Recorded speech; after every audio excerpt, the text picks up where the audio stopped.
waxa uu u muuqdaa arday leh mustaqbal ifaya haddii uu helo dhiirigelin iyo maalgelin. ardayga kalena waa dhiirigelinaysaa, isagana waa dhiirigelinaysaa, laakiin qofka haddii hibadiisa laga hoos qaadin asagana hibadiisa waa dhimanaysaa, kuwa dambana hibadooda ma hagaagayso. oo waxa hadda dadka hibada ka dilay tallaabo wanaagsan waaye. markii ugu horreysay barnaamijkan ay soo sheego aad runtii aan ugu dhiirigeliyaa anaga iyo tiimka ardayda Soomaaliyeed in dadka hal abuurka leh oo yacni la dhiirigeliyo. Maxamed Cabdulle Maxamed waa hindise soo saaray diyaarad helicopter oo uu tijaabadeeda ku guuleystay. waxa uu aaminsan yahay haddii uu helo hile iyo garab in uu samayn karo helicopter oo ay dad raaci karaan. hadda tan dad ma kori karo oo mid iska laakiin waxaan rajaynayaa insha Allah mid dad kori karaan inaan sameeyo. haddaba maxaa ku dhaliyay Maxamed oo sanadkii labaad waxbarashada heerka koowaad ee jaamacadda maraya in uu sameeyo diyaaradan helicopter-ta ah? waxa igu dhaliyay inaan sameeyo horta dhowr arrimood. ta koowaad oo ah in markii hore hobigayga iska haa barnaamijkan in aniga mashiin mar shaqeynaa inaan mar u sameeyo oo waagii aan yaraa xitaa aan ku ciyaari jiray waxyaabaha maaragtay mashiiniska iyo waxyaabaha telefoonada iyo baabuurta yaryarka waxaas aan ku ciyaari jiray macnaha ku hadaaqi jiray.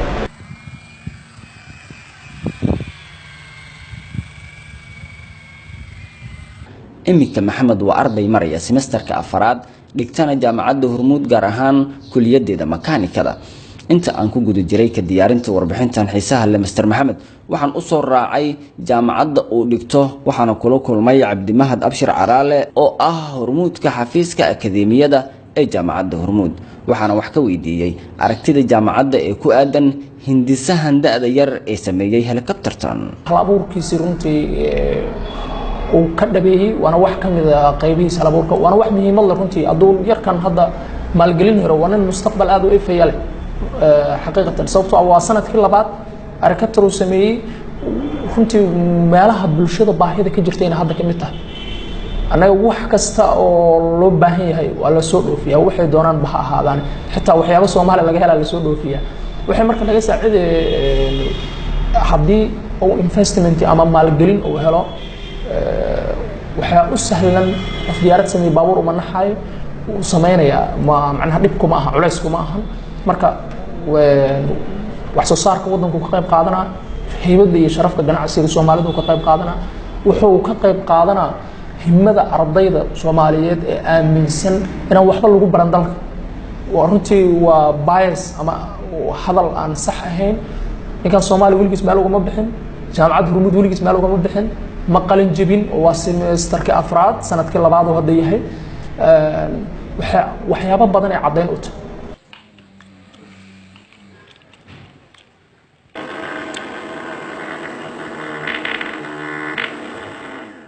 Maxamed waxa aan weydiiyay intaan wada joognay su'aalo dhowr ah oo ay ka mid tahay in uu sii wadi doono sameynta diyaaradahan helicopter-ta ah iyo in kale.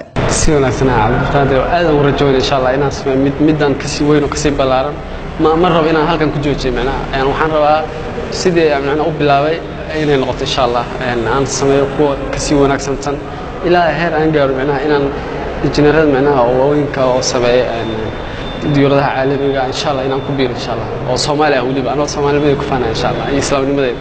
sidoo kale maalmahan ku guda jiray diyaarinta warbixintan waxaan la kulmay gudoomiyaha midowga ardayda qaranka Soomaaliyeed Jalla Maxamuud Aadan Muumin oo si dhow ula socday hal abuure Maxamed Cabdulle.